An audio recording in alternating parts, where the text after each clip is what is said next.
Now that we have our financial model, we're even better prepared to go out to fundraise. But before we can fundraise, we need to have a pitch deck. And while I call this tactic the pitch deck, what I'm really referring to is actually the story that we are telling, our path to greatness. The first step in building out your pitch deck is to identify the audience for whom you wish to share it. You might have a pitch deck that is an emailed pitch deck. You might have an in-person pitch deck. But the thing that I want you to remember is that while most people jump into building slides, I want you to take a step back. We are all individuals who live on this big rock that we call planet Earth. As individuals on planet Earth, we live to be entertained. That's why we all go to the movie theater. That's why we all go to a show on Broadway. That's why we all go to a sporting event, is for entertainment. If people live to be entertained and we are to pitch them our business, whether for funding or to join our team or otherwise, we need to make sure that we are keeping that in mind.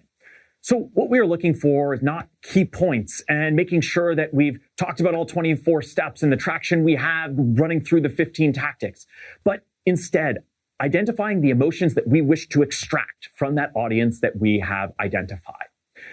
Do we want them to feel frustrated with the current state of the world or the current state of the industry that we are going into?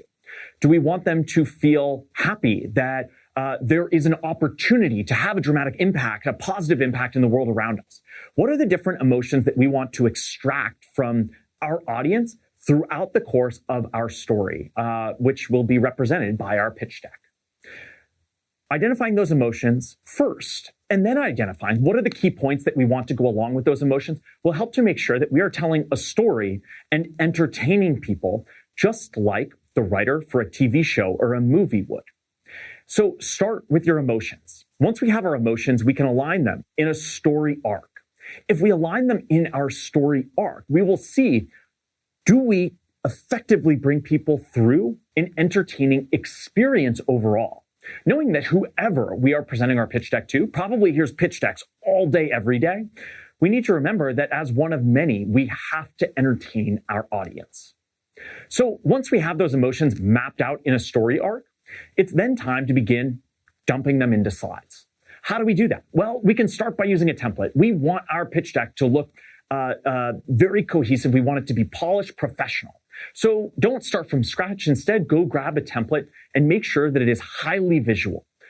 Think about your slides as not a list of bullet points or a bunch of information that you might find in a really dense PowerPoint, but instead as a visual journey that you are taking people on, much more like a movie.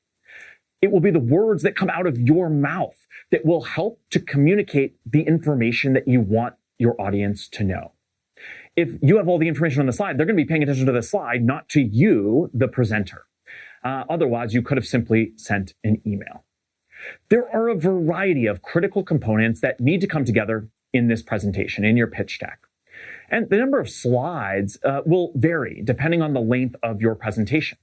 But the critical components that I want to make sure that you include are all outlined online. You need to make sure that you prioritize the first 60 seconds and the last 60 seconds. For a shorter presentation, that might be the first 10 seconds and the last 10 seconds. It's going to be the first 10 seconds that hook people in, that make sure that they are around, they're paying attention to listen to everything else that you have to share with them. The last 60 seconds, the last 10 seconds, will be what people remember. What people remember next Tuesday when they're sitting down to eat lunch with a friend who might be able to actually help you in your business. I want to make sure that they remember those last 10, 30, 60 seconds so that they can recite them to that friend who can help you. In those last 10, 30, 60 seconds, I want to make sure that you summarize everything that you've communicated so far. Hit them with your 3 key points and make sure that you have a very clear and compelling ask at the end. Make sure that you hit them with an ask, a concrete ask. And after you deliver that ask, wait to see what they say. Don't simply say thank you and move on. When you create this pitch deck, make sure that you do have one that you can share, one that you can share via email, and one that you can communicate in person.